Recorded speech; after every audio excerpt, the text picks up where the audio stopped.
I'm Matthew Buckley Smith, and you're listening to SLEERICKETS, a podcast about poetry and other intractable problems. This is technically an edition of The Secret Show, but I'm putting it out on the main feed just as part of this sort of first experimental go-round of listener crit episodes. So I just last night recorded and then today released an episode talking through 3 listener-submitted poems, and I'm going to do 3 more tonight. I'm going to have regular episodes later in this week. These 2 are coming out a little bit late, but I would like to see, we'll see how people respond. I've kind of enjoyed going through listener poems. I'd like to try this again. I do think in the future I'm going to limit it to poems from Secret Show subscribers. So if you would like to listen to the Secret Show, which is an extra episode every week, along with some 130 or 40 already there, which tend to be a little bit, well, let me put it this way. People speak a little differently, including me, when they know only a small number of people will be listening, or specifically a small number of people who have paid a tiny entry fee. I said it early on when we started the Secret Show, and I think the principle holds that as in 19th century warfare, a wall makes all the difference no matter how small it is. It is a small wall to entry for the Secret Show. It's $5 a month, $50 a year. That number will be increasing some soon, but you can lock in a lower rate now. And those of you who are already paying the lower rate, that won't change. If you go to SLEERICKETS.substack.com and put in your email address, I will give you a week's access for free so you can see what it's like. You could also, if you wanted to, if you were really enterprising, you could take that week to download all of the existing episodes and then just listen to them at your leisure. So that's fair game if you'd like. But I also appreciate anybody who's able to support the show by paying for the Secret Show. The main feed show I'm happy to make. It is free, and it is not free for me to produce. So subscribing to the Secret Show also just helps make SLEERICKETS possible for everybody. And as always, if you have a little bit of additional expendable income and you'd like to help support the show and support other listeners, then you can sign up to be a Motherfucker of the Arts, which is a founding member under the Substack scheme. It is a little bit more per month, and it helps make all of this possible.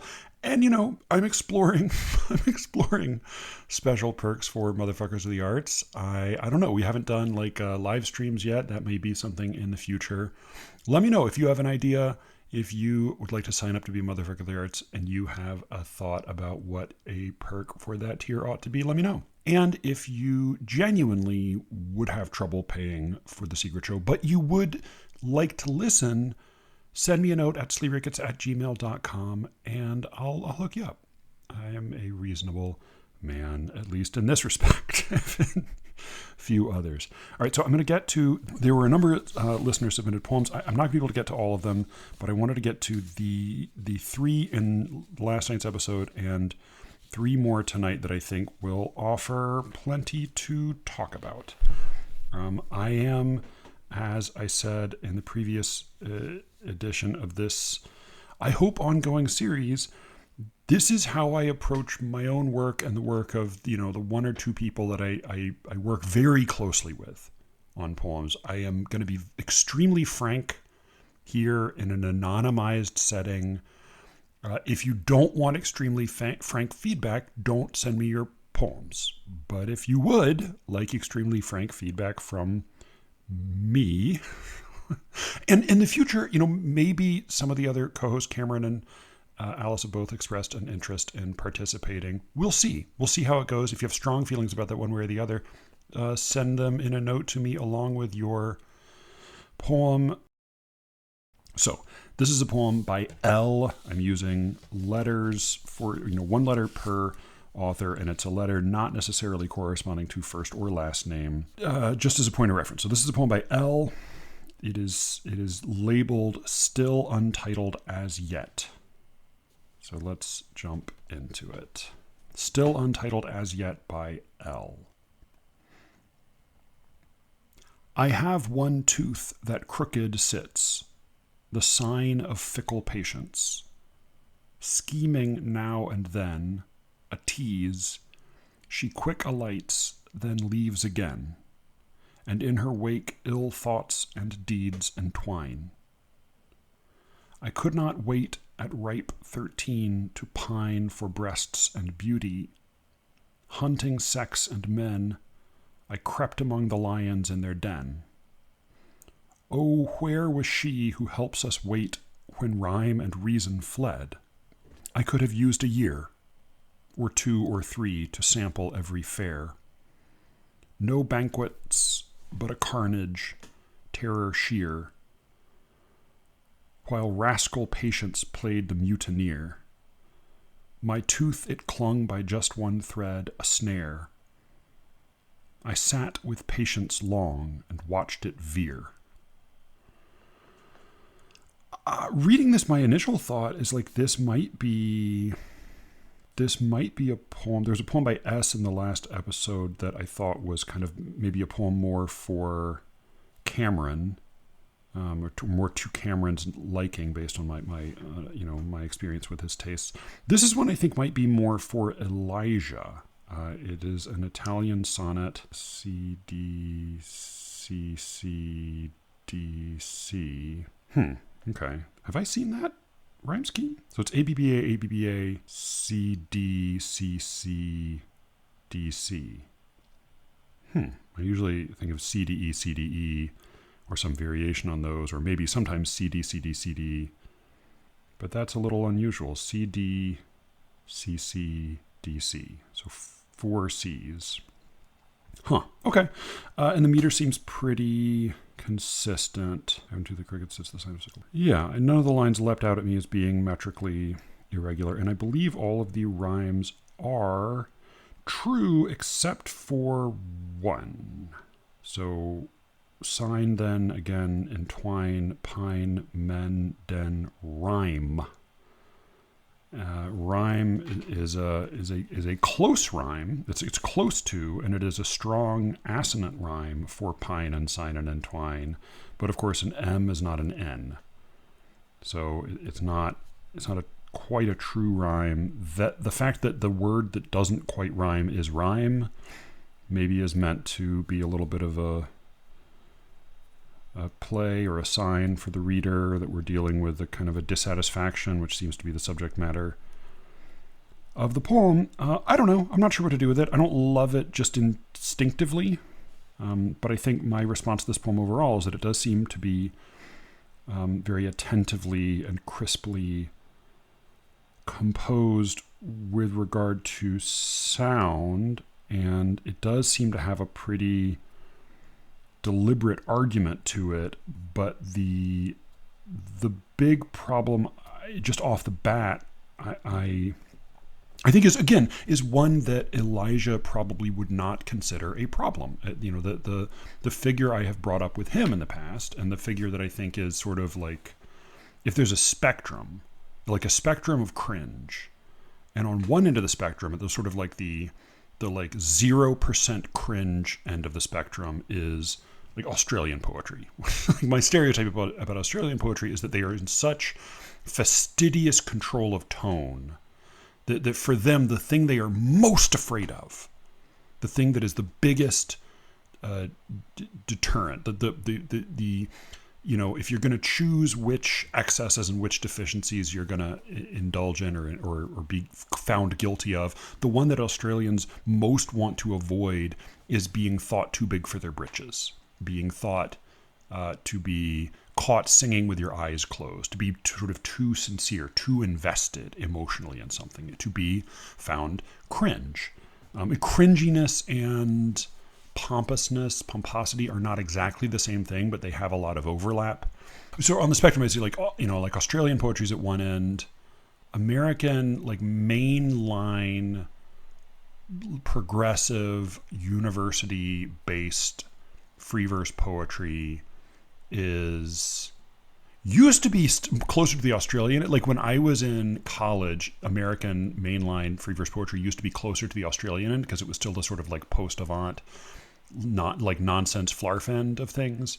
Now it has moved a lot, along the lines that Alice articulates in her episode, not the American Sublime, the American Ecstatic. No, okay, American Sublime is Elizabeth Alexander. Yeah, okay, so Elizabeth Alexander is definitely in the farther along the cringy end of the spectrum. She did Obama's first inaugural address, praise song for the day, which was has defined, like, I think that's kind of the standard for that's the standard type of the inaugural address poem. It is generally uplifting. It is formally, tonally, aesthetically insipid. It is meant to induce good feelings, but only very mild ones. And there's not a memorable line in it to save your life. So Elizabeth Alexander, I don't know if she qualifies as the American Ecstatic, but she and I think a lot of the contemporary American mainline free verse poetry falls further along the cringy end of things. I think like the for pomposity and cringiness, there's a certain stripe of religious poetry that gets really far along there. There's some like very dry, anti-emotional religious poetry, but there's a lot of religious poetry that gets like really, really far along the cringy spectrum. Elijah is a big believer in not worrying about being cringy, not worrying about being pompous, just going for it. He did the metal what do I call it? The metallurgical manifesto, but it's not that. It's the iron lie, the iron lie. Jesus, the iron liar. About how poetry needs to be more metal. Like if you want a genre of pop music that veers toward heavy cringe, it's metal. So, which is to say, this poem strikes me as lying farther along the cringy, pompous end of the spectrum, which, if you were to slice up that spectrum differently, you might say that that's the end of the spectrum where things that matter more, have more weight. And the Australian end of the spectrum, the anti-cringe end of the spectrum, is the sort of the trivial end. So you might, maybe like one version would be the cringe spectrum, another would be the substance spectrum, right? The more substance you have, the more likely you are to risk cringe. And the less substance you are, the less likely you are to risk cringe. The more you are concerned with avoiding cringe or pomposity, the harder it is for you to actually write about anything that matters. Certainly anything that matters to you. So that might be a more a fairer way to describe it, because this is really not a question of absolute values. It's a question of priorities and risks. Right, whatever, you have to choose what to risk as a poet, because you have to choose what you're after, what you care about. So this is a poem where the voice seems extremely, there's a lofty register, and the figure I keep starting to introduce, and I've introduced before, is that of, if a guy stood up in the middle of your poetry reading and made the jerk off sign with his hand, would that merely be an annoying interruption to the reading, or would that be the end of it? Would it be something from which you could not recover? Because everybody, for the rest of your reading, would be imagining that guy as you continue to read. Like, does the jerk-off signal the guy does that reveal something deeply true about how people are responding to your reading, to your poem? So I think this is a poem that is, the jerk-off guy would offer a really serious threat to this poem, is my instinct. But this is somebody who appreciates form and is pretty careful with his form. Yeah, this could very much be like a Versecraft listener crit submission. Let's go through it in a little more detail. I have one tooth that crooked sits, the sign of fickle patience. This sentence initially just gave me a lot of trouble. I think, I have one tooth that crooked sits, so we're inverting our syntax. I have a tooth that sits crooked, but this inverted syntax immediately gives me puts me in mind of poetry that's several hundred years old, when it was more conventional to invert syntax for the sake of meter. The sign of fickle patience.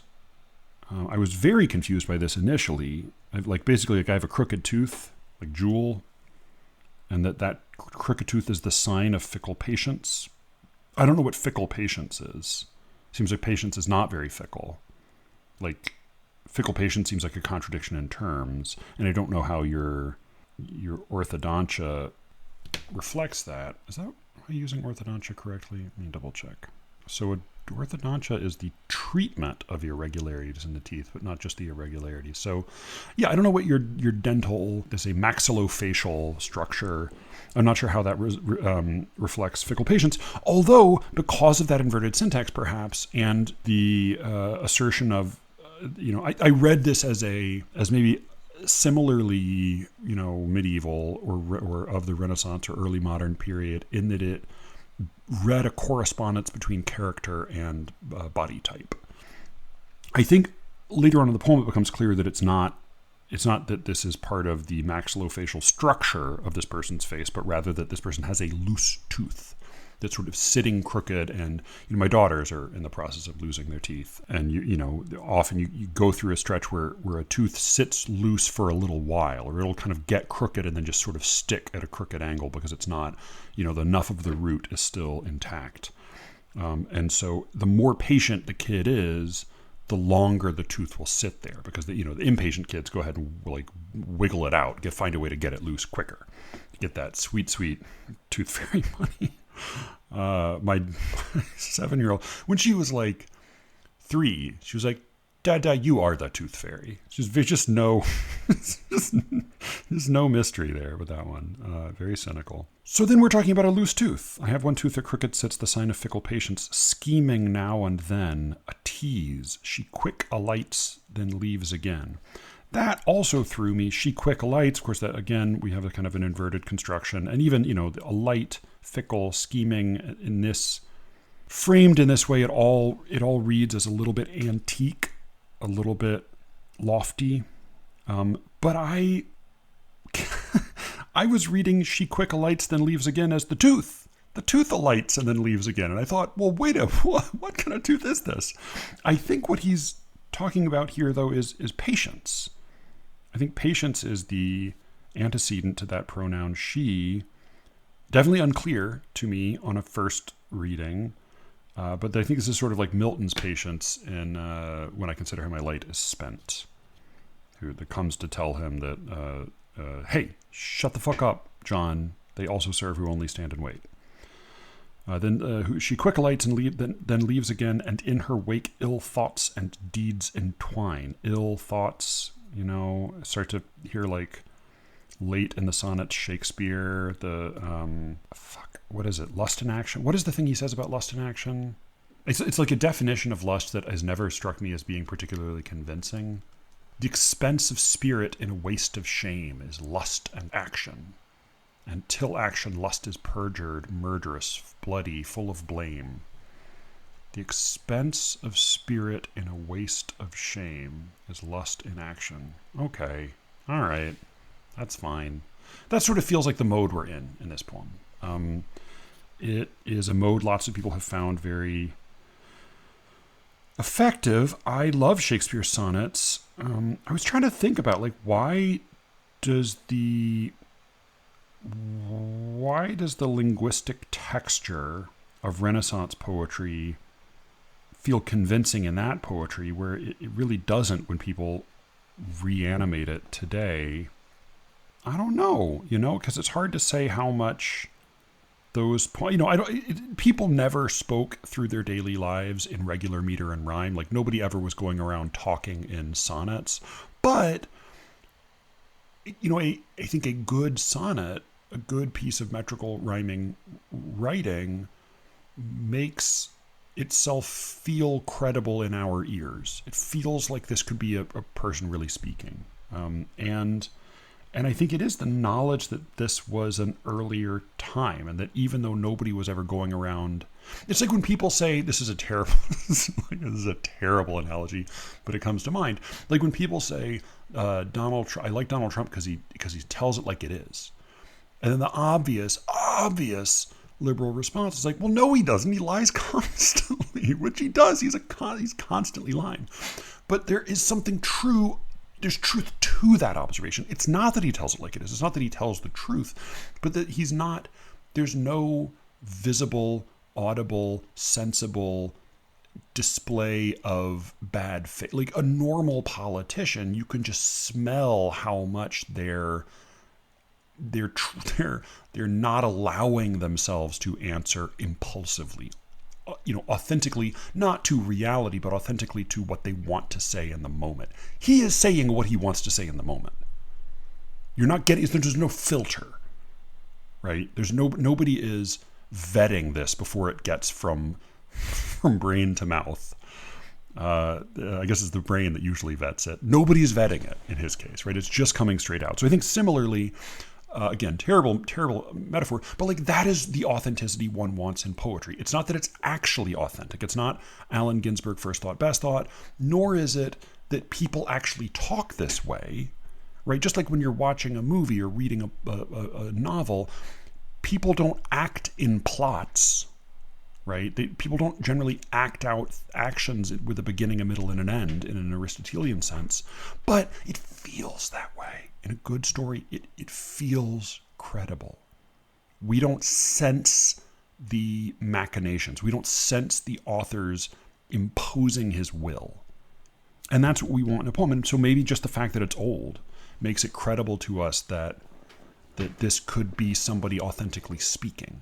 And I kind of what I imagine, could be totally wrong here, but what I imagine is that when people in Shakespeare's day read his poems, his good ones, he has bad ones, when they read his good poems, it felt like, this is a credible voice speaking.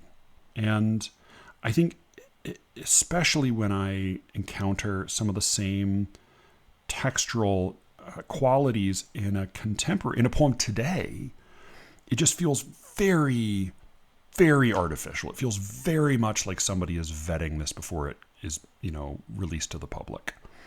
And it is, all poetry is artificial, but it should not feel artificial. Again, some people would disagree. Probably the author of S's poem, S from the last episode, would disagree.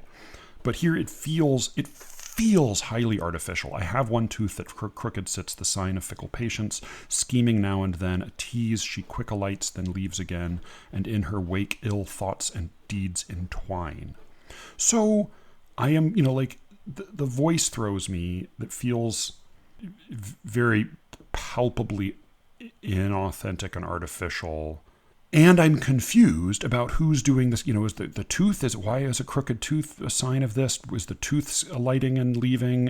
What is going on? And then even once I later get a sense of okay, we're talking about a loose tooth that's crooked. And it's a sign of patience because a patient kid is less likely to wiggle a tooth out of his mouth right away, or her mouth. Yeah, even once I know this is a loose tooth we're talking about, it's still hard to understand what the argument is. Patience, scheme, I think a real phenomenon that I think I can line up a little bit with this stanza is the phenomenon of having patience or having sort of willpower come and go. And then when you lose, when the willpower leaves you, as when your muse leaves you, your worser impulses, take over. In her wake, ill thoughts and deeds entwine. But again, that just feels like such a lofty, pompous way of putting it. I could not wait at ripe 13 to pine for breasts and beauty. It sounds pretty good. Just the sound of it, ripe and pine, is a nice bookend to that 13. And I like there is something to being 13 and having a kind of a wanting to be. I think this is a normal human experience. It's really not my experience. So that's a little bit the trouble I have there. Because I was just fucking out to lunch at that age.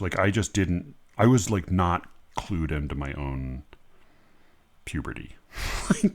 like people talk about I was counting the pubic hairs I didn't notice that I was getting pubic hair. Not that you need to hear all this, but someday I would basically there was a day when I had bad skin in puberty, so that sucked. But everything else, I just sort of noticed one day that it had all happened. I was everything's very different now. Oh, okay. But I was just very not clued into that. I was, reading weird books and, having long, boring conversations with my friends about Stranger in a Strange Land or Marilyn Manson or whatever. 13, actually, not even then, Marilyn. I was very out to lunch at 13. So it didn't occur to me to wish that I could long for breasts and beauty until I was longing for breasts and beauty, and things had sort of already gotten started without my knowing it. I did. All right. There is something sort of like embarrassing and exposing about this experience for my readers, which is why I'm very grateful to listeners. I'm very grateful to the listeners for sending in their poems, being sort of willing to have them hung up and examined like this. I will share probably the most embarrassing aspect of my own puberty was that I didn't notice what erections were.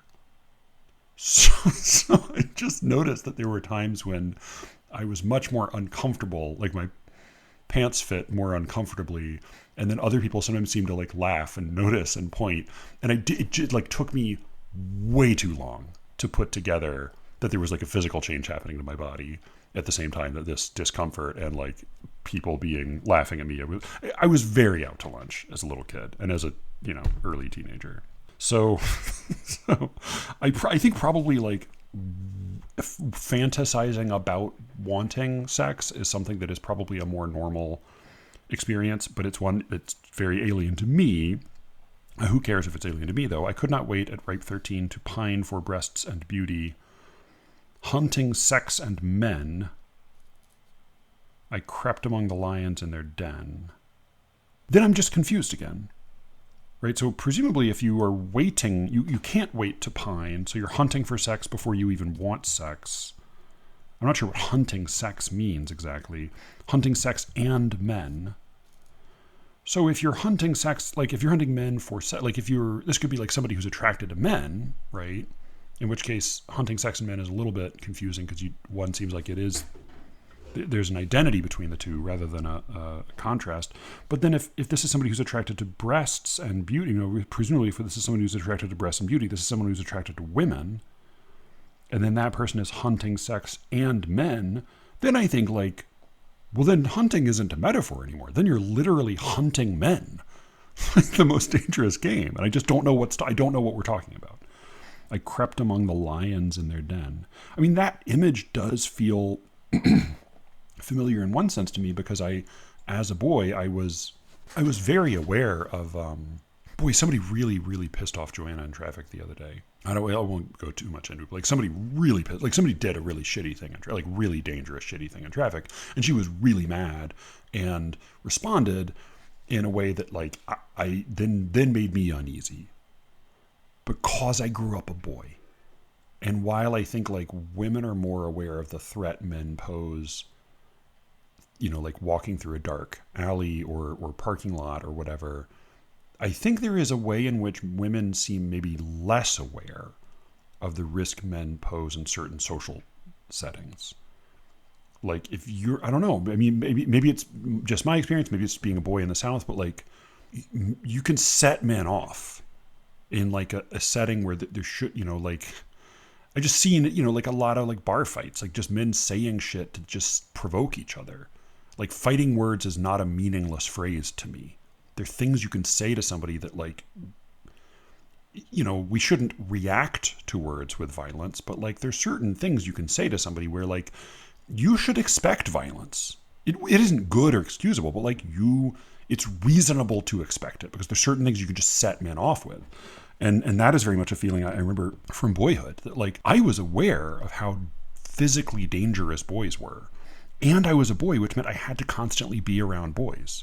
And I was also aware that like in some sense I didn't quite belong. I didn't really fit in. I'm a relatively big guy now.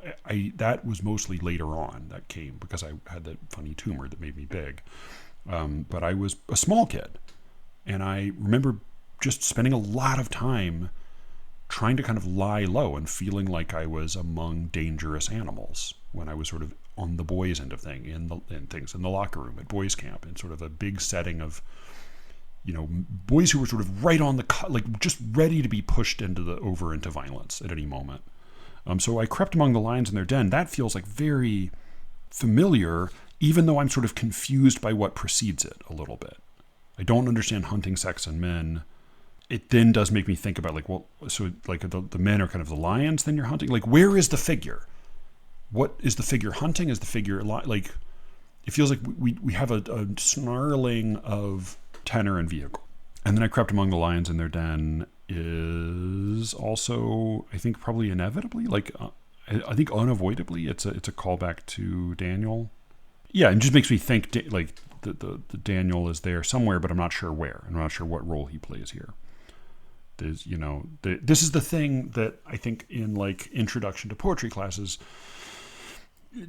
teachers who do like poetry units often do a bad job of communicating, is they will let you know that there are figures used or that there are devices used in poetry, and then they will even let you know what those devices are, and you will be taught how to identify examples of them, but they will less often tell you what they're used for. You don't put an allusion into a poem just to put an allusion into the poem. You put an allusion into the poem because that allusion, that other image, that other story, that other context that you draw in through some oblique reference enhances your experience of the poem's treatment of the subject matter, right? It gives you a better sense of it. It strengthens, it sharpens your sense of the subject matter at hand. And here I don't know if that happens, or at least for my experience, Daniel in the lion's den, if that is, I don't think you can say lions in their den and not, I crept among the lions in their den and not call that to mind. Oh, where was she who helps us wait when rhyme and reason fled? I do think just the tense is a problem there. Where was she who helps us wait when rhyme and reason fled? So was, fled, and helps. It's not that it's incorrect, because it helps there. This is, whoever she is who helps us wait. This is Patience, presumably. When rhyme and reason fled, I don't like, particularly because you're breaking not just a line, but that's the break between the octave and the sestet, is rhyme, break, and reason. Like you're making us wait for the other half of what is a cliche. So it's sort of a little bit of a disappointing wait in that way. It's sort of like if you had a cliffhanger at the end of a TV episode, and then you waited a week and you saw the next installment of that TV show, and the thing that followed was only the very most obvious thing that could possibly follow. You feel like, well, what was I waiting for? Like, why did I bother to tune back in? Oh, where was she who helps us wait when rhyme and reason fled? Again, it feels like, apart from just like the clunkiness of the tense trouble, basically the sentiment is like the kind of the same sentiment we've already heard expressed, which is like, when I'm not patient, I wish I were patient. Yeah? Like, I wish I were patient. I wish it were easier to wait, but it's not. And this feels like a very lofty, elaborate way to say that. And something that, like, and that being something that probably you don't need to say at all. Like, if you've already brought up patience and the fact that it comes and goes, I'm not even sure why you're bothering to say, oh, and it's easier when it's there, if you have to wait. I could have used a year or 2 or 3 to sample every fair. Again, fair, sort of, slightly antique diction, and confusing again. Like we're talking about sampling sex, sampling breasts and beauty, men, lions. It's not that I can't imagine that it has a meaning. This is sort of my response to a lot of the poem. It's like I believe there is a pretty specific set of meanings behind these lines, but they really make me work for them, and it doesn't feel all that worth it when I start to get a little more clarity. This is apart from like the Elijah dispute over cringiness and pomposity and substance and triviality, there's a question of difficulty or opacity. And the refrain from the champions of difficult poetry are, hey, but isn't life difficult? Don't you want to have to work for it? Isn't it more satisfying when you work hard for it? And like sometimes, in fact, in the minority of cases, it's satisfying when I've worked for something. But like, usually it's just even more frustrating when I have to really struggle to understand something, and then it's just something that could have been much clearer if the author had chosen to make it clearer. And that's the feeling I have here. Though I don't think this feels perversely difficult. This does not feel like an Andrew Zawacki, like I tried to make it difficult. This feels a little bit more like somebody who had a specific theme in mind and then was most dedicated to achieving the form in meter and rhyme. And so then sort of, and was clearly had a liking for a kind of an antique sound to the language. And so ended up being just more devoted to those things, and the denotative sense was allowed to slacken and fall a little bit behind. So it does not feel deliberately opaque. It feels incidentally opaque. And yet the opacity is still frustrating. No banquets, but a carnage. No banquets, but a carnage. So, but again, if we're conflating men and lions and hunting sex, then no banquets, but a carnage feels almost like a repetition of the figure, which is of course still a little bit unclear. No banquets, but a carnage, terror, sheer, that inversion again, terror, sheer terror, and which is like, that's particularly unsatisfying because sheer terror is sort of a pat phrase, like sort of a familiar phrase, and it's only made not pat by being inverted and made less natural speech today. So yeah, it feels like this is not, the work being done on the language here is not enhancing it. While rascal patients played the mutineer. Rascal patients played the mutineer. Yeah, I mean, I just have kind of the same response again. Like, are we hearing a new thing about patients? And if so, is the highly artificial language in which we are hearing it in some way satisfying along the way to that statement about patience, which seems again to be like it comes and goes. All right, I'll try to wrap this up. My tooth, it clung by just one thread, a snare. I sat with patience long and watched it veer. So yeah, there it becomes very clear. My tooth, it clung by just one thread. Still slightly self-conscious construction. My tooth, it clung by just one thread, a snare. I don't know why it's a snare. I mean, I guess something caught by a thread is a snare, or snares sometimes are made up of a larger object connected by a thread. So in that way, the figure matches, but I don't know how a loose tooth is a snare, other than that it in some respect physically resembles one. I sat with patience long and watched it veer. And veer there feels very much like a word chosen by the rhyme. I watched patience veer. You watched it depart, you watched it, I don't know. Again, and I'm sort of left with like, a little kid has a loose tooth. I mean, I'm assuming a little kid, particularly if it's, when adults lose teeth, it usually is, it's not usually like by one thread. The one thread thing seems like a kid's experience. And this is also, 13. But like, so what? So like, what is the, so what? It's like, there is maybe a little bit of an alignment between the being, waiting for the tooth, being sort of not wanting to wait, not wanting to wait for the tooth to fall out, and then wanting or not wanting to wait to become an adult. And of course, the loss of children's teeth is one of the physical signs of maturity.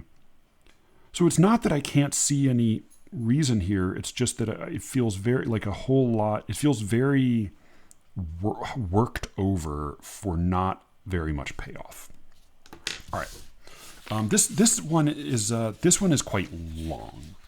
So I think it is actually pretty clearly legible. I think like the advantage of this one, I would say generally speaking, if you're going to send in a poem for this kind of critique, keep it to a page, like definitely a page, single spaced. I'm printing these out double spaced so I can make some marks on them, but I would definitely keep it to no more than a page single spaced. This one is a little long, but I think it's very approachable and very, very accessible line by line. So I think we'll be able to go through it.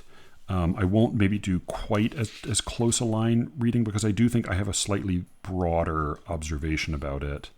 And what I may do is I may kind of talk about it as I read through it because otherwise I think it'll take too long. So this is by G, and it's called My Ex on Instagram, a Valediction. So again, this one's kind of long, but like in the future, keep it to a page, single-spaced, or shorter. I mean, a lot of these have been sonnets, or at least a few of these have been sonnet length, and that's also probably a pretty good length for this kind of thing. So, a page, less than a page, single-spaced. This is My Ex on Instagram, a Valediction, and I'm giving the letter G to this poet. Sometimes I cannot help but tap your name to see your picture in a photo frame. A blonde or brunette sitting by your side. I quickly swipe through every photo slide. And as I scroll my phone, I find you here again with me. I want to say that we're happier now. It feels as if I'm lying. So we're dealing with rhyming couplets and iambic pentameter. They're mostly true rhyme, name, frame, side, slide, here, we're, lying, prying. There are a few where it starts to slip later on, and I think particularly if you're really knocking out these really crisp rhymes, then it gets harder. The more you set the expectation, the harder it is to diverge from it without calling attention to yourself. And if you do call attention to yourself to a particular point in the poem, then there needs to be a payoff for that attention, right? Again, it's not about rules, it's about consequences. When you set up the expectation that this is going to be a very crisp, regular iambic pentameter and true rhymes in couplets, because they're coming bang, bang, bang, bang, bang, bang, bang, bang, bang, we really hear them. Right? The farther apart the rhymes are, the less insistent they are in our ear. When they're coming back to back to back to back to back in really regular lines of iambic pentameter, then you just leave yourself less room for slant rhymes later. Right? If you have more slant rhymes earlier in the poem, if you have a little more irregularity earlier in the poem, you set the expectation. But if you keep going bang, bang, bang, bang, bang with true rhymes, and then later in the poem you start to slip into some slant rhymes, what it feels like, because it does call attention to itself, and it's coming only later in the poem, and if it's not especially rewarding because we say like, oh, there's a really clear effect that this particular slant rhyme has, then the impression I tend to get is of sloppiness or sort of a failure of dexterity. That basically like it just got too hard, and so you had to start fudging it, which is not an impression for the most part you want to give. But so far we've had all true rhymes. Just a couple quick notes. Sometimes I cannot help but tap your name to see your picture in a photo frame. Tapping names. So this is a touch screen, right? So this is presumably on a phone or on a tablet. This is a social media poem. This is like a scrolling through Facebook poem. Sometimes I cannot help but tap your name to see your picture in a photo frame. So it's not in a frame, right? It's a photo to see your picture in a photo. It's not in a frame. Right, the frame is there for the rhyme. That feels very apparent right off the bat. Similarly, a blonde or brunette sitting by your side. I quickly swipe through every photo slide. I quickly swipe through every photo. Maybe I quickly swipe through every slide. Slide I generally associate with like a PowerPoint presentation rather than a Facebook or Instagram profile. But yeah, and it feels because it's coming at the end of the line and it's coming at the end. It's the second line in the rhyme, right? It's not the first line in the end rhyme. It's not the first half of the rhyme where you're establishing the need for this sound. It's the second half where you're answering the need for that sound that has been established by the previous line. And so that's the place where, like, if you want. The place where we most want the strain of rhyming to look, the strain of rhyming is most often revealed in the second half of the rhyme, right? Where You start to fudge for a rare word, a weird word. You start to flip through your thesaurus or your rhyming dictionary for something that will happen to fit, and then you find a way to bend things around it. I think skillful poets will go back, even when they kind of find an unusual rhyme, they will go back and try to make it sound as inevitable as possible so that by the time you get to it, it feels effortless. Here, the good news is that frame and slide are not exotic words, but particularly coming where they do, it's very apparent that they're unnecessary words. And as I scroll my phone, I find you here again with me. I want to say that we are happier now. It feels as if I'm lying. We're happier now. It's a heavy line break. And that's okay, I think, because it suggests a little anticipation, a little uncertainty about how we're doing. That we're, line break, happier now. I even like that inverted first position. A little break is a little variation, a little change. Things are different now, right? The only tricky residue there, and again, this isn't like this is allowed, this is disallowed, this is good, this is bad. It's a residue that I experience when I read that line as a little cognitive uncertainty about the we. If you say we're happier now, there's a little moment where I think that, oh, we're together. We together, we're a happier couple now. But of course, that's not the case. That may be okay. The fact that there's that little dissonant resonance may be okay because that's also happening for the speaker, right? Kind of wanting to be with this person, but maybe not wanting to be with this person, maybe being happier without him. It feels as if I'm lying. There, I then wonder, like, that there's nothing wrong with that, except that the only time she's speaking is to us. Right? This is not in the context of her speaking to somebody else. And so if she's lying, to whom is she lying? And in what has she said that's a lie? Maybe what she means is like, it feels as if I were to tell you I am happier now, that would be a lie.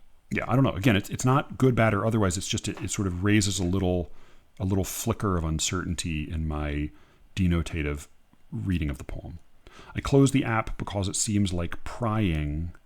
Feels as if I'm lying. Seems like, rhymed with seems like prying is just a place where like the parallel syntax calls attention to the artifice of the rhyme.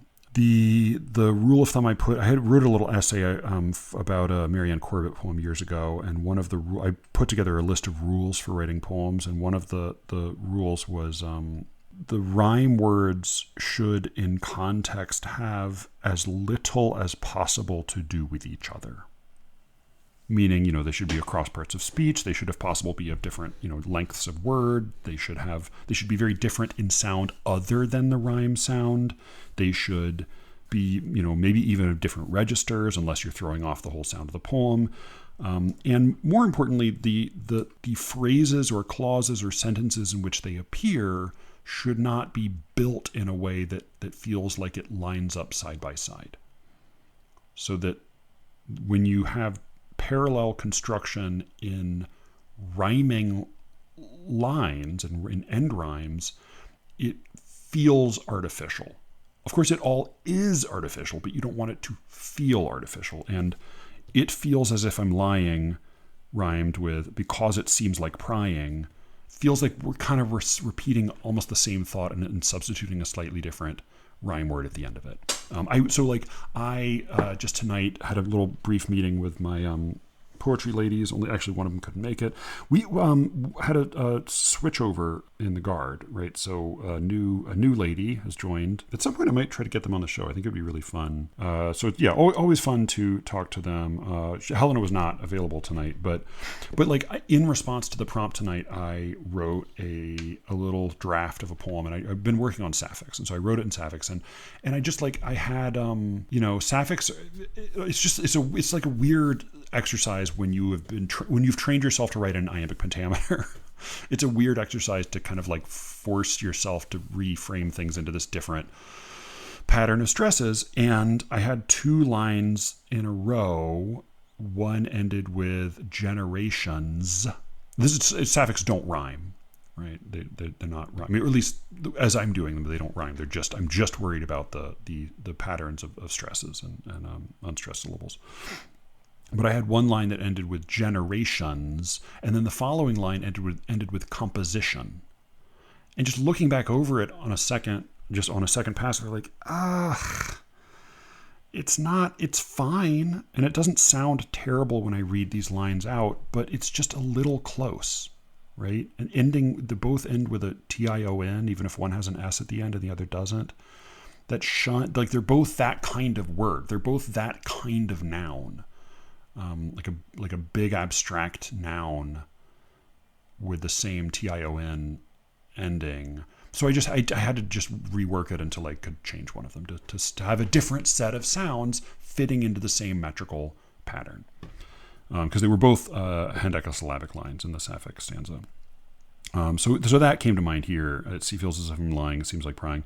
I closed the app, and I'm sorry to G for talking about the poem as I'm reading through it, because it would be great to hear it all straight through, but they're just, I am at this point on a little bit of a clock.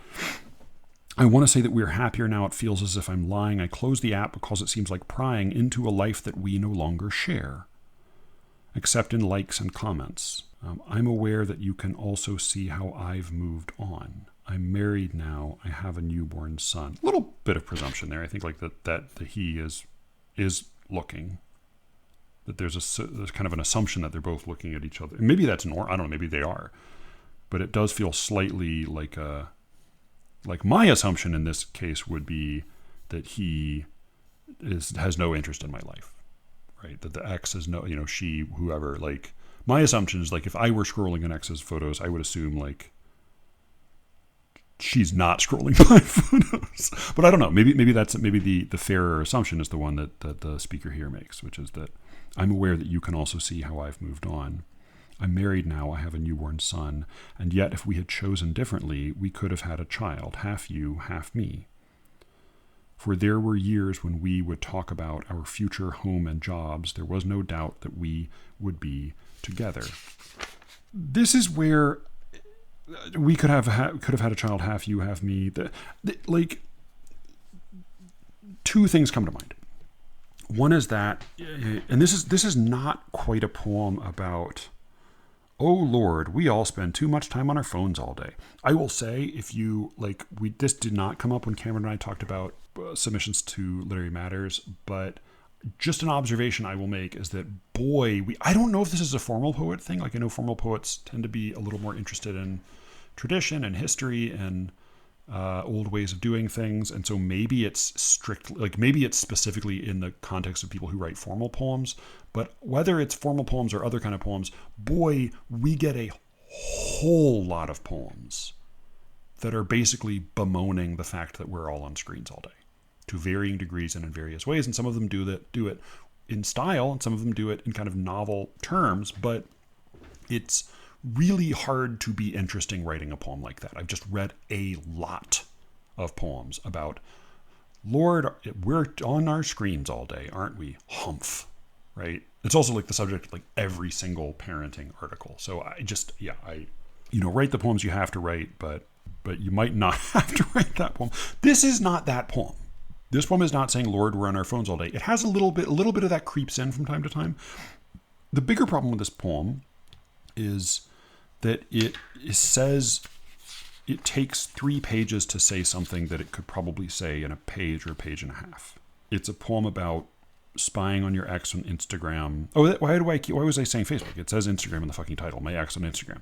So it's a poem about spying on your ex on Instagram, feeling nostalgia for being with your ex, as well as kind of the bittersweet feelings of what led to your dissolution, and then being kind of returned to the present and to your life as you live it. It's a familiar experience. It's one other poems have been written about, maybe not as many as there have been poems about, Lord, we're on our screens all day, but it says a lot of, there's very little compression in this poem, I think is maybe the biggest problem with it. And if you could just take this experience that is sort of talked through moment by moment in real time, line by line, very explicitly, and just tighten it up.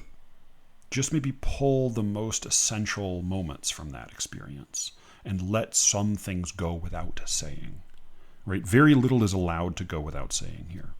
I think if it were a dramatic monologue, like if this were somebody speaking to another person, then you would address it a little bit differently. But here it's really just the poet speaking, or the speaker speaking to us. And so, yeah, I think this could just use a lot of compression. That's kind of my biggest note about this poem. We could have had a child, half you, half me, for there were years when we would talk about our future, home, and jobs. There was no doubt that we would be together. Yeah, like I feel like even there you have like 5 lines that could have, or 4 lines that could be 2. How we slipped into those nights, all tangled, clothing stripped. There, even, yeah, like there's just nothing is left unsaid. Not for the sake of decorum, not for the sake of like coyness. Just give us the strongest dose and let us connect a few of the dots ourselves. This line I'm just confused by. And I, so this is like how we slipped into those nights, all tangled, clothing stripped. And I, the expletive, the O in every line, you prayed as if a prayer. I don't understand what that means. I can imagine what it might mean. There's certain things it evokes, right? An O, an expletive. This is, in the moment of extreme feeling and sex. We're crying out things, maybe crying out names, and the names are kind of like expletives. Oh, fuck. Oh, Jesus. Oh, Mary, whatever. You prayed as if a prayer. And yeah, like taking the Lord's name in vain, expressing pleasure, expressing intensity of feeling. I get that those are all related concepts, and I get how they all collide here, but the sentence itself just doesn't structurally make sense to me. And I, the expletive, the O in every line, you prayed as if a prayer. I was the expletive. That I kind of get. Like, I'm like a curse word you cry out. I'm the O in every line. You prayed as if a prayer. I also don't know what you prayed as if a prayer. Yeah, I don't know. It just feels like it's like what I think was like the hot tub of meaning, when like all of the germs kind of swirl together, but they're not lined up in a clear grammatical structure. They're just sort of expected to swish and swirl together grossly in the. It's like this is because I'm married to a doctor who has a horror of hot tubs as being like just a stew pot of germs. Red flushed with wine, sometimes I long to climb into that haze of musk and memory and summer days, of sweat and heat and smoky evening fires, no blankets, sheets, no nothing but desires. So yeah, here we're in the thick of nostalgia, and this is all fine. Maybe it could use a little bit of compression, just a couple notes. Red flushed with wine is redundant. Flushed means red, right? That's what it is. If you're flushed with wine, it means that your face is sort of red or pink. So red flushed is just redundant. Red flushed with wine, sometimes I long to climb into that haze of musk and memory and summer days, of sweat and heat and smoky evening fires, no blankets, sheets, no nothing but desires. Desires feels a little bit off voice there. It should be nothing but desire, I think. But also, you probably don't even need to say that, right? Because you're already, like, you have so fully evoked sweaty, sexy cuddle time that you don't need to bother to say you're saying like we're naked and we're sweaty and there's like a musk in the room and we're all entangled. You don't need to say there was nothing but desire. It's like the Marilyn Monroe line. But Miss Monroe, didn't you have anything on? I had the radio on, right? Great quip. But it would be sort of like if she said like, but Miss Monroe, didn't you have anything on? I had hotness on. I had being sexy on. It just feels like, well, that sort of goes with that's like, we didn't really need you to say that. We don't need to hear nothing but desires. We know. Although you had my love, you had ambitions competing with my own. This is interesting just because it's sort of like it's something different. It's not, we haven't had reason to expect exactly this. I'm not totally satisfied, but I'm intrigued.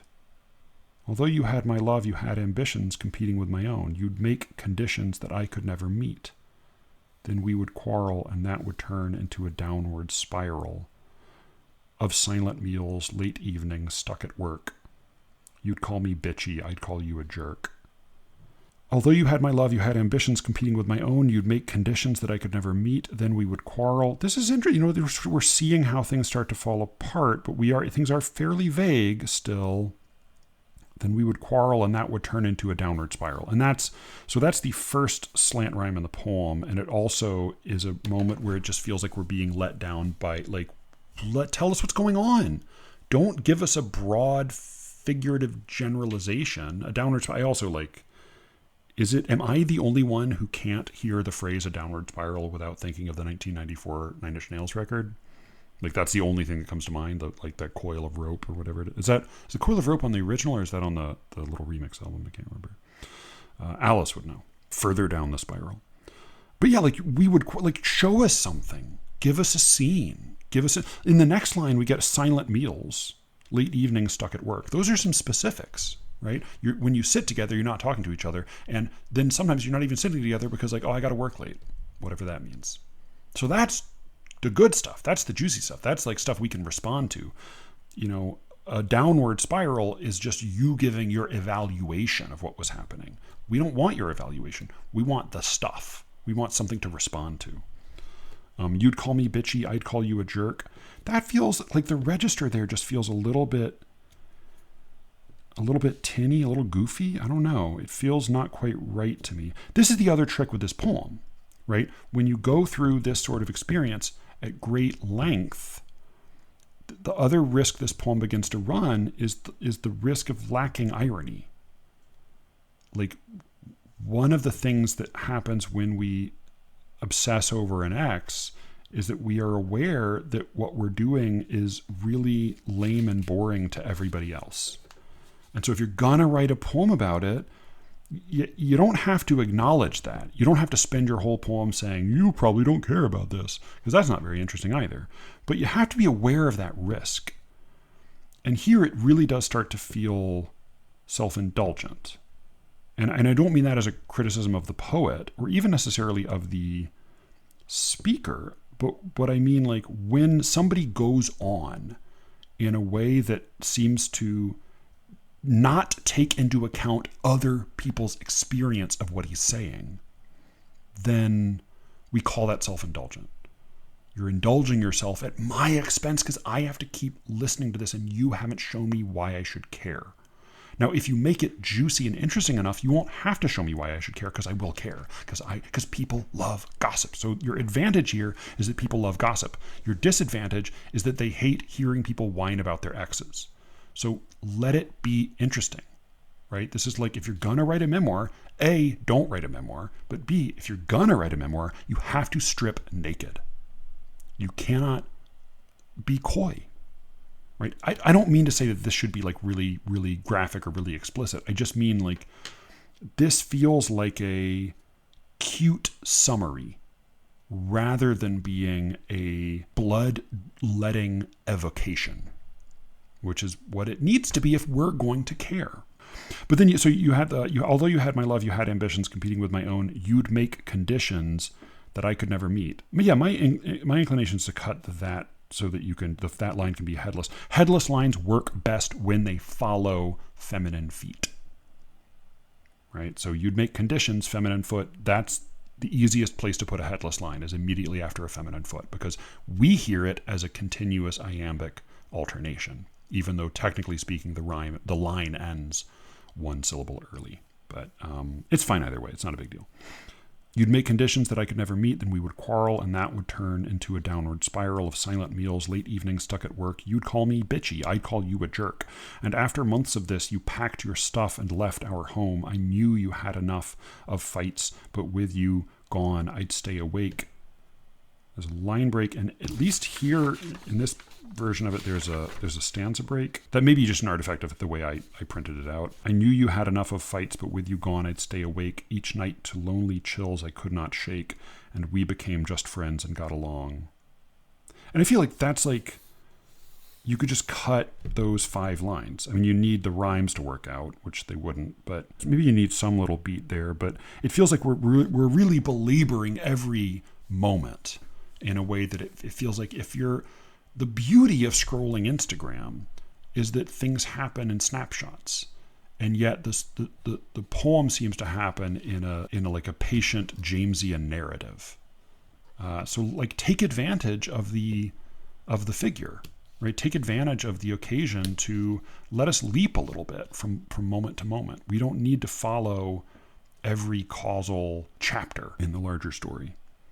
And we became just friends and got along. And that feels like that's, if you're becoming just friends and getting along is the same thing, right? You don't need to say got along if you're saying best friends. It feels like that we're making, it doesn't feel as much like we're making the rhyme work because it's the first half of the rhyme, but you just compression.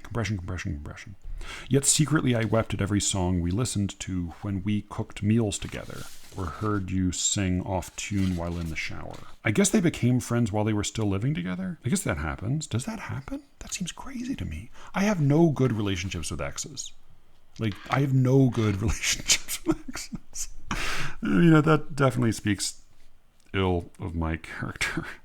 But, like, can you just be friends with somebody living together after you broke up? Like, after you had, like, an ugly breakup, can you then just keep living together but be friends and be cool? Like, cook together and hear each other in the shower? Maybe. Either way, just there's a little grammatical problem. We listened, yet secretly I wept at every song we listened to when we cooked meals together or heard you sing off tune while in the shower. Well, we didn't hear you sing off tune while in the shower. I heard you sing off tune while in the shower. So just, again, I can glean what you intend there, but the machine is being inefficient. It's leaking a lot of heat and it's lessening the effect that it has on me, the reader. You just need to make that grammar sing. You need to make it click. You need to make it fall into place effortlessly. And now, of course, it is impossible to take things back. Am I responsible because I could have been more generous? Impossible or responsible, another slant rhyme that feels very clumsy in the moment. It also, we're not really learning anything. Of course it's impossible to take things back. It's the past. Yeah, I mean, it just feels like you could just cut those lines. You could just cut a lot of these lines, a lot of compression here. The pictures that just had the two of us have been erased. I think what you mean there is the pictures that had just the two of us. Had there is like, it's a little, you're putting a little bit of strain on the verb. You want it to say something like the pictures that include just the two of us, the pictures that feature just the two of us. The pictures of just the two of us is clumsy because you repeat of. We can just feel the strain being put on the verb had. The pictures that just had the two of us have been erased. How many years have passed? Just 7 years since I have seen you last. There again, there's a repetition of information. How many years? It was 7 years. Has it been 7 years? I think you can, a lot of this you can just cut or compress significantly. I see a crow's foot stamped beside your eye, a stray gray hair or two, times going by. And, the stamped, I think, leapt out at me because it's the literal meaning of the word cliche. And this does feel a little bit like a ready-made aging kit. And then it complete with the moral being enunciated, times going by. So it does feel like you just, find an elegant way to show this, or cut it, or just choose your moments. And looking at the photos that you kept, you cropped me out. A lock of hair is left. Familiar tresses brush your flannel shoulder because it was the fall and getting colder. Now, again, because it was the fall and getting colder, that's redundant, right? Because it was the fall, because it was getting colder. It's the same information told to us in two different ways. But it's the flannel, right? The flannel is because it's getting colder. But the way the sentence is structured, familiar tresses brush your flannel shoulder because it was the fall and getting colder. Like, because it was the fall, my hair was lying on your shoulder, which doesn't make sense. So again, it's not that we can't discern the meaning, it's that the meaning is not laid out for us in a well-oiled mechanism, which is what it wants to be, at least, to my tastes, for whatever that's worth. This ceaseless scrolling steals time from my life. That is the poem I've read 1,000,000 times in LM submissions. This ceaseless scrolling steals time from my life. So just we've heard that. Each second cuts the minute like a knife. Both of those lines say the same thing, and you don't need to say it either time.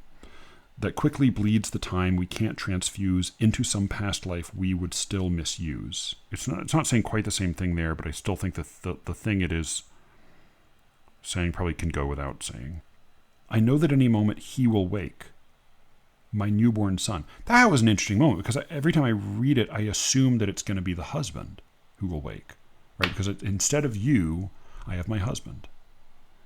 But it's not. I know that any moment he will wake my newborn son. His cry is what will take me back into this life. Take line break me back into this life is a clumsy line break, but also you don't need to say that. That's what as soon as you say, I know that any moment he will wake my newborn son, you've already told us that his cry will take you back to your own life. There is a little implication there, and again, I make no assumptions about the poet, but the implication there to my ear, if you have this long indulgence in nostalgia for an ex-lover, you say, well, I'm married and I have a son, and then you say, but I can't go back. I can't have the life I had with you once. That's all gone. The time only runs one way. And now I have him instead, and he is my son, right? If there's no mention of the husband at the end. The end of the poem is, I know that any moment he will wake my newborn son. His cry is what will take me back into this life, the one that's true, this sacrament of moment without you. It's a nice little button on that. The one that's true, this sacrament of moment without you. I like the without you. The sacrament of moment feels, again, it's a little bit like the ending of the S poem. Doubt, undeniable, wonder, real. It's a kind of to my cynical ear, it begs the indulgence of credulity. It feels like it's something that people who believe in God or a greater purpose or a greater meaning will very readily agree to, but it feels tinny and unconvincing to my ear.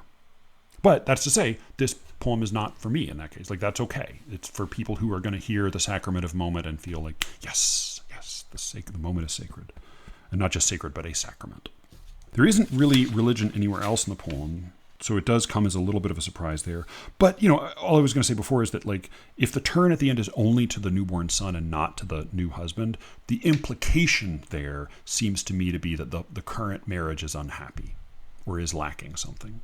That I'm spending all this time dreaming about an ex, and when I recall the life that I have, that I'm grateful for, it's the son that I go to and not the husband. Granted, once you have kids, your kids are more important to you. That, like, I think it was Stallings who said to me once that, like, one of the things that brings you closer to the person who's also the parent with you is the fact that both of you know that you would save your kids over each other, given the choice. That, like, in the burning building, each one of you would save the kids before the spouse, and that you both have the same choice because both of you have the same final investment in these little people. So, of course, your son is the center of your life, in that, particularly if it's a newborn. I mean, good Lord, newborns are insane that way, but they're like a black hole in terms of, like, sucking in all light and sound and matter. But given that it's the ex we're thinking about, the fact that the husband never makes a reappearance suggests to me that maybe the marriage is not all that happy. Which, again, I have no interest in speculating about the poet, but if this is I read every poem as a dramatic monologue. So, like, is that information, is that a shading that is sort of maybe useful in a revision of this poem? I don't know.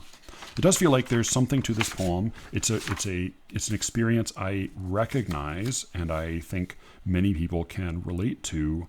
It just needs a whole lot of compression. I would say cut this down by 2/3, by a half or 2/3.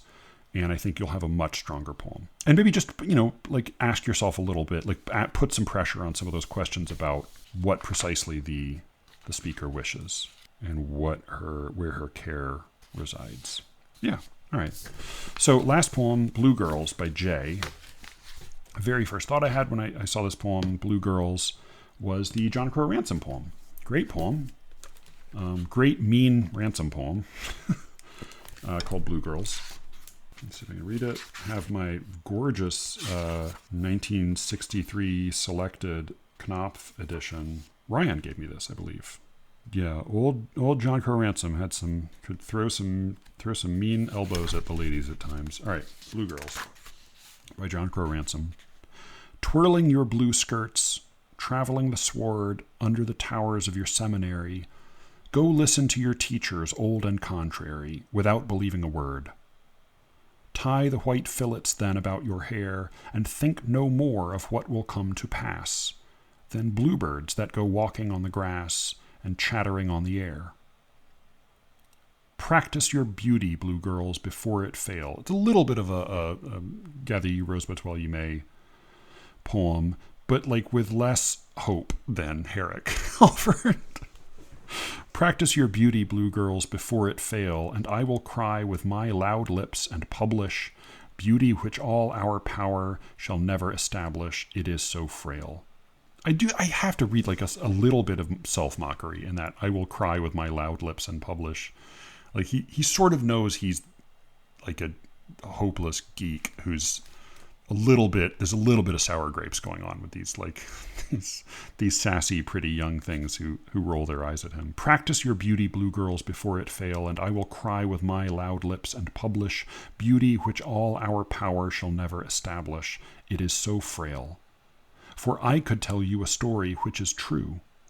I know a lady with a terrible tongue, blear eyes fallen from blue, all her perfections tarnished, yet it is not long since she was lovelier than any of you. That's John Crowe Ransom, Blue Girls. Not really much to do with this poem, although it is about kind of young. It's like a woman looking back on her girlhood and you know what it was like then and the way it's different now a little bit. But otherwise no relationship. My first note would just be that his poem will probably come to mind when a lot of people see the title of this poem. And if the title of this poem does not seem really essential to you, I might just give that some thought. But here is Blue Girls by Jay. Navy lab coats, mechanics' smocks with pockets embossed with ghosts of de-embroidered names, Don's Body Shop, Shell Chemicals, the pains men take to thread life's chain onto its sprocket, so that it doesn't snag. These draped our girlish forms, shielded chalk-white blouses from blue blots that leaked from fountain pens. Our brains in knots, we hacked at Caesar, loved but mangled Virgil, and scribbled conjugations on exams, excusing mediocre scores by asking how Latin verbs might salve the multitasking of adult life. But now the heart's I-ams have halfway run their course. Midlife we push exhausted engines, thrusting the ignition, after a daughter's unexpected death, after a spouse's alcoholic spiral, after a mother's final sputtering breath, and somehow push along another mile, while weary memory stitches back together the words that stuffed our hearts in softer days. Amo, amas, amat, blue ghosts remembered. The rest, a midnight haze. But it's enough. Yeah, I like this poem. It does feel like it needs... My impression... Like, I think if I were to read this poem in my own... one of my own sets of 30, I would think, like, this poem, I think, has a shape to it. I think it has some force behind it. It needs a lot of detail work. It needs a lot of, like, it needs to have some panels replaced. It needs to have a lot of cleaning, a lot of fine-tuning. It needs to be made to move along slickly and effortlessly, but I think it is worth the trouble, is my instinct. But there's some trouble along the way. Navy lab coats, mechanic smocks with pockets embossed with ghosts of de-embroidered names. So we get the image, right? The image is that these are work coats taken from blue collar workers. They're donated or they're borrowed or they're handed down to these girls. And the ghosts of de-embroidered names, it's ghost, when you take the elaborate stitching that puts the name of your shop into the breast, the blue jumpsuit or jacket or whatever it is, you're never gonna entirely remove the mark. You're gonna be able to read the ghost of the letters there. The ghosts is nice. Embossed with ghosts of de-embroidered names, it's just clumsy. I think this is the hard work of poetry. One of the things poetry does, one of the reasons we go to poetry is for fleet, effortless, immediately convincing description of phenomena we have experienced. What we don't want to have to do is compose a math problem in our heads to make the image make sense. We want to hear the description and immediately think of the image and say, that's so perfectly said. That's the hard work. It hasn't quite happened here. Ghosts is a good impulse. You need to find a way to convey this image more effortlessly. In a way that feels more effortless for the reader. I like the specific examples, Don's Body Shop, Shell Chemicals. The pains men take to thread life's chain onto its sprocket. I should say, we have ABBA. Are these all ABBA? I think so. Pretty regular meter. Not fussy, but it never troubles me, the meter, when it has moments of irregularity. The rhymes I don't always love, but I think that may be okay. They're off, pockets with sprocket, names with pains, girlish with Virgil. Girlish and Virgil is kind of a fun rhyme there. Almost almost kind of anagrammatical rhyme. Blots and knots, exams with iams. Yeah, so there's some loose rhymes and some slant rhymes, but it reminds me a little bit of the way, UK poets don't have that hard divide between free verse and formal poetry. Like most UK poets, it's worth their salt, seem to do a little bit of both, and they use rhyme more loosely than we do. But they do it in a way that just it doesn't feel sloppy. It feels casual, like they're just not that concerned about it. And that, I think, is mostly what happens here. Spiral and mile is fine, except that spiral is the same vague gesture toward a broadly bad situation that G used in her poem, right? Like, it's a filler gesture word. It's not actually showing us anything. So the rhyme doesn't bother me, but the word choice does there. Together and remembered feels like it's so distant. It's a little tough, and it would be easier to sell that one, I think. Sorry, not together and remembered. Together is what is supposed to happen here? Together, days, remembered enough. Those are just really distant. I think ABBA, all the rest are ABBA. No, they're not. ABBA. What?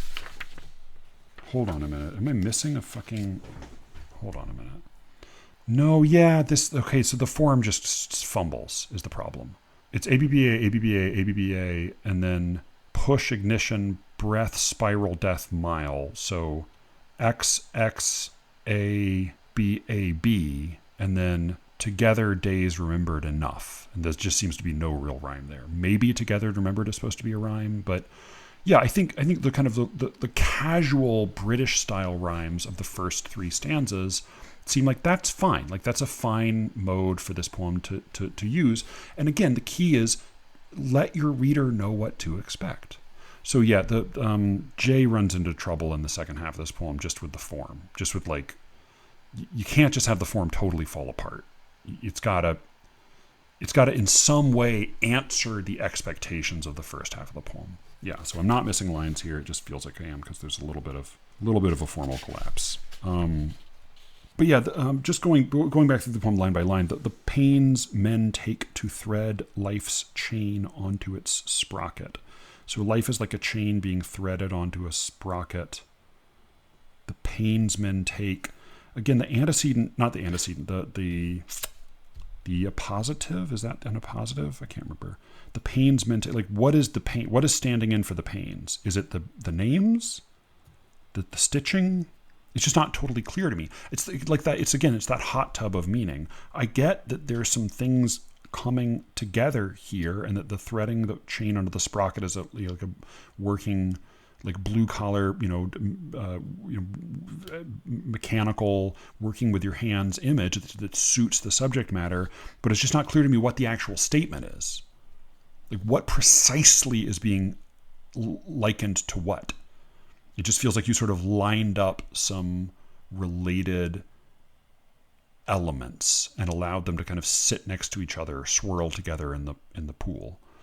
The pains men take to thread life's chain onto its sprocket, stanza break, so that it doesn't snag. Which seems like that's sort of already included in threading the life's chain onto its sprocket, right? You probably don't need that. Like, so it doesn't, like, you don't want to thread the chain onto the sprocket so that it does snag. Yeah, that feels like unnecessary. Like, it's not really new information there. These draped our girlish forms, shielded chalk white blouses from blue blots that leaked from fountain pens. Maybe a little over explained there. Like, I feel like you got 7 lines to present an image. You could probably, like, a really deft poem would probably present that image of the girls wearing the blue collar workers hand-me-down smocks so that they can, while they're working with fountain pens, so they can protect their school uniforms. That feels like something you could convey in a really deft poem, would convey it in 2 or 3 lines, maybe instead of 7.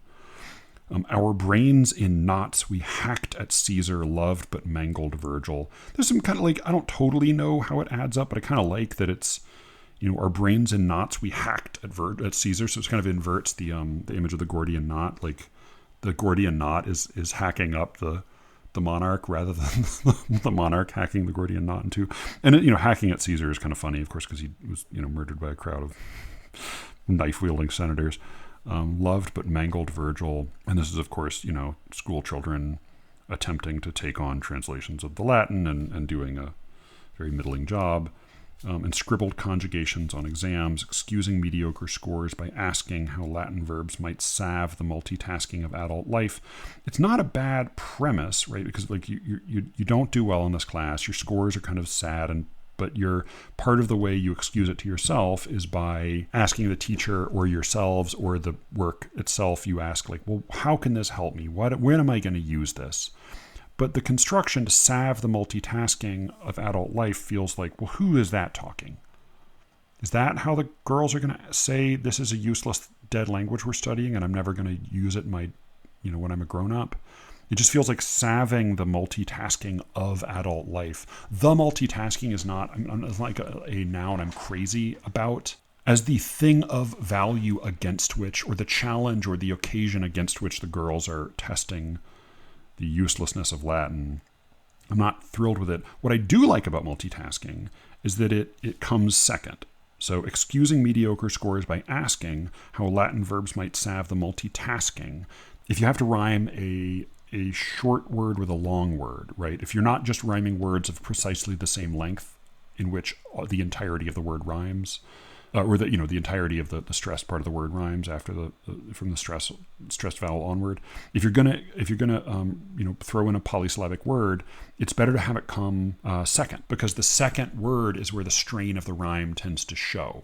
So it feels like a greater demonstration of the poet's intuitive, effortless delivery that multitasking just comes to mind in order to complete the demanding feminine rhyme that will come a couple syllables later, that you're already committing to the long word in the middle of the line that will eventually satisfy the demands of the rhyme established in the previous line. It's just a little, like, it's a nice flourish. It's sort of like unbuttoning the functional buttons on the cuffs of your handmade suit.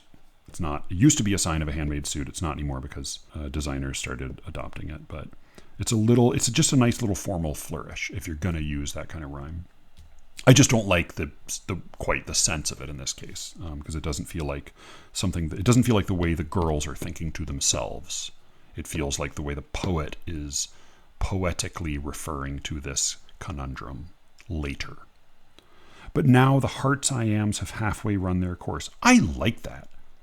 What I don't like, and what I'm often annoyed by, are the arguments that formal poets love to make about how the I am is a biological phenomenon because it is the echo of the heartbeat. That drives me crazy. I'm so bored by that. I think Ernie Hilbert just mentioned being annoyed by that as well.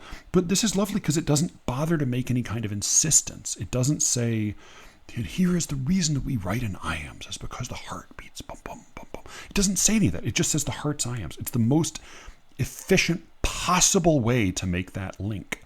The heart's iambs have halfway run their course. It's just a very effortless construction. And with the line break, the stanza break coming after heart's iambs, the heart's iambs stanza break have halfway run their course. It's a convincing transition to middle age. I really like that. I just think that's it feels to me like a lot of work went into making the previous 3 lines happen. And these 5 feet broken over 2 stanzas came a lot more effortlessly. I don't know if they did, but that's how it feels. And that's how you want it to feel. You want the whole thing to feel like it just fell off the tongue. And I quite like that. The heart's iambs have halfway run their course. Midlife, we push exhausted engines. Pushing exhausted engines is a little tricky. When do you push an engine? If you're trying to kind of push start a car that's stalling? Thrusting the ignition. And again, thrusting the ignition, I think are we talking about a lawnmower? Are we talking about what do we do? Yeah. Like this, engines and ignition, that's all fine as imagery goes. But again, it just feels like the specific construction doesn't quite intuitively make sense. Midlife, we push exhausted engines, thrusting the ignition. I don't quite, like those images are fine, but you need to build a sentence that makes sense around them. And then this list, which is another problem with lists, right? You have to find interesting items to populate them, and you also have to find the right order to put them in. Midlife, we push exhausted engines, thrusting the ignition after a daughter's unexpected death. You have a 4-syllable word in that poem, and a first position trochee, which speeds up the line, makes the line feel faster as it goes, because you get more unstressed syllables in a row, after a daughter's unexpected death, and you have the strong alliteration of daughter with death. It's not just that it's a strong specific consonant sound. It comes on the stressed syllable, but also it comes at the beginning of the word is also the stressed syllable, and the link of the alliteration is the link of the meaning that makes the whole sense of the sentence, the line. The daughter is the one who's dead. After a daughter's unexpected death. Whew, that is a knife to the gut. That's a really strong item for this list. The problem is it's like 20 times stronger than every item that follows. After a spouse's alcoholic spiral, I appreciate the alliterative, the spouse and spiral, but again, spiral is a vague gesture at it's an evaluation of an event. It's not an evocation of it. And it's like having a spouse, like an alcoholic spouse falling apart is a terrible, terrible thing. But as an item that can be delivered in one line in a list like this, it's just never going to land with as much force as after a daughter's unexpected death. After a mother's final sputtering breath. And that feels like even less of a tragedy, right? Like when your mother dies, it's terrible. But also like after a mother's final sputtering breath, they're talking about a middle-aged person whose mother is having a final sputtering breath. It feels like, well, this is like an old woman who's had, it's even a final breath. The suggestion is that she's had a decent long life. Like we're proceeding along through a series of diminishing tragedies, and somehow push along another mile. And there we're just sort of it's like a broad return to the image the confusing image that we started that 6-line stanza with. So yeah, there is a stanza that can go there. I would say cut it down to 4 lines instead of 6, and you've got 1 line already written, which is after a daughter's unexpected death. But you've got to figure out how to build the rest of that stanza in such a way that it will work. And another thing to keep in mind, if you find yourself building a quatrain that works in that spot and it does not contain that line, murder the darling. Kill the dead daughter. Go with what works for the poem as a whole, rather than preserving a standout line. Who will disagree with that? Cameron will certainly disagree with that advice, and I'm sure plenty of other poets would as well. But I think a poem that stands together as a union is a whole lot rarer and a whole lot harder to pull off than one exceptional line. Sorry, William Logan. Sorry, Cameron. Sorry, everybody. While weary memory stitches back together the words that stuffed our hearts in softer days. I like that, but it confuses me. While weary memory stitches back together the words that stuffed our hearts in softer days. I like the words that stuffed our hearts in softer days, and it is, again, it's sort of like that effortless blending of the figurative with the literal. And I like the callback to the stitches being replaced, right? The stitches were removed at the beginning of this process from the workman's shirts or jackets, and they're being replaced, but then I don't know what's being stuffed. I like the idea that your hearts were stuffed with words, but like, what is this image? What is this? Because it's not the workman's jackets that are stuffed. So what is the image of? It would be different if you had never called up that image of the work shirts having their stitching pulled out, but you have, and so now we're just really curious what this image is, because you sort of half evoke another image, but then we don't quite know how to follow it. While weary memory stitches back together the words that stuffed our days in softer hearts, amo, amas, amat, which is, of course, the conjugating the word for love in Latin. Blue ghosts remembered, the rest a midnight haze. And there, it just, by my lights, it gets a little vague. I think like maybe you can do one of those, but not both. Blue ghosts remembered, the rest a midnight haze. It's a midnight haze? Aren't the blue ghosts the midnight part? Like it wasn't it was like daylight. It just feels like I don't know what that is exactly. Why is it a midnight haze? Because it's the past? Does everything in the past happen at night? I don't know. Blue ghosts is a little bit of a stretch, but it feels like I'm willing to follow you there. Like I'm willing to follow you that far because you've won me over so much. But then you got to give us a little something else in that the rest of Midnight Haze that makes more intuitive sense to us, not just to the poet. And then I like the conclusion, but it's enough, which is a little different than what one expects from a poem like this, right? One expects disappointment. One expects irrevocable loss. And you encounter disappointment and you encounter irrevocable loss, but the conclusion is the memory is enough. I quite like that. It also, I don't know if this is true for Jay, but what it reminded me of was I got a text message from Elijah. It was to a group thread.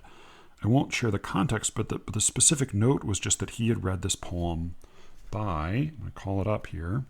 Yes. Okay, here it was. So he read a poem called Choosing a Mast by Roy Campbell, and he noted in it that it included the metaphor of the waves of the sea as hexameters. And he remembered that metaphor because it also appears in a later poem by Derek Walcott called Sea Grapes, which I like. I've read it on the show. I'm very fond of that poem, Sea Grapes. And he uses the image of the waves as classical hexameters, Greek hexameters, because it's a poem in which he's calling up the image of Odysseus. So when he sent that, noting that Walcott must have stolen this image, which is, in the way that poets do, he'd stolen this image from Roy Campbell of the waves as hexameters, it made me think of Sea Grapes again, and I realized that I had stolen from Sea Grapes the ending in a poem that I published recently in First Things about a miscarriage. I had stolen a slightly, altered version of the ending of that poem, which is the classics can console, but not enough.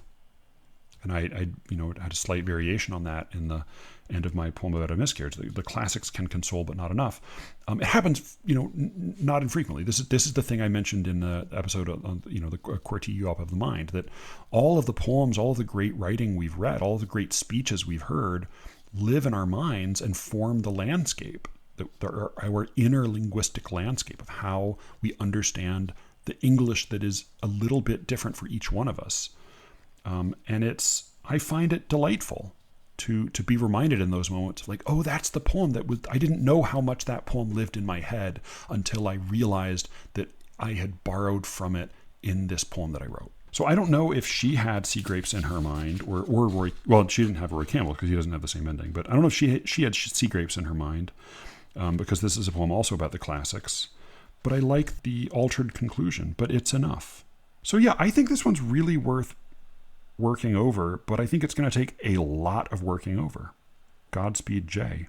So thank you all for listening. This went very long. I'm going to try to edit it down a little bit, but I will call that for now. You can reach me with your poems or criticisms of my criticisms or whatever you'd like at SLEERICKETS@gmail.com. You can go to SLEERICKETS.substack.com to sign up for the secret show. This would normally be a secret show episode, but you're getting it just this once for free on the main feed. So SLEERICKETS.substack.com.